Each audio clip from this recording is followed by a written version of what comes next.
I'm Jared Broyles with your morning update. New this morning, the victim has been identified following a boating accident at Melbourne Lake this past weekend. The Osage County Sheriff's Office says 28-year-old Justin Steinman of Overland Park fell from a boat around 3:45 p.m. Saturday. Life-saving measures were performed before he was taken to the hospital and later pronounced dead. Authorities say Mr. Steinman was duck hunting when the accident occurred. A Topeka historical site is being considered for international recognition as a cultural landmark.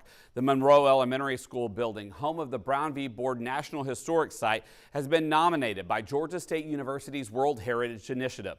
The program aims to secure World Heritage Site status for several locations on the U.S. Civil Rights Trail through the United Nations Educational, Scientific, and Cultural Organization.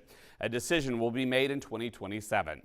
That's a look at some of your 13 News This Morning updates. You can go to our website for more stories, but right now, let's check in with Doug Myers for a check of the weather.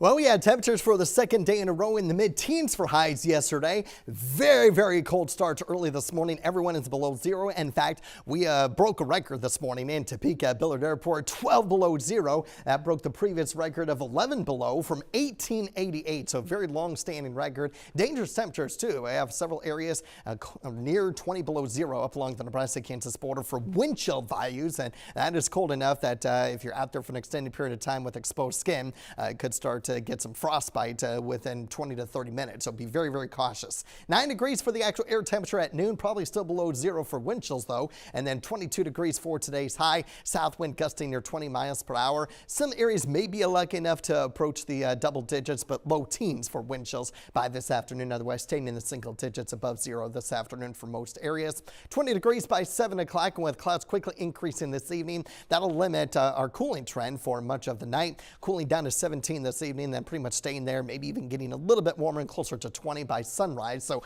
much warmer compared to early this morning. Wind chill values probably still in the single digits, but at least above zero. And then topping out at 37 degrees tomorrow, warming back up. We may get a few flurries because of that frontal boundary as the wind shift from southwest to northwest throughout the day tomorrow. As a frontal boundary pushes into the area, that may spark a few flurries, and as colder air continues to push into the area on Thursday, that may also bring a few flurries, but no accumulation is expected. In fact, no accumulation or anything major precipitation-wise for the next 8 days. Getting a little bit cooler Thursday and likely staying below freezing for most areas, and most areas may even be stuck in the 20s on Thursday, and then warming back and gently in the mid-30s to low 40s starting on Friday, lasting into early next week.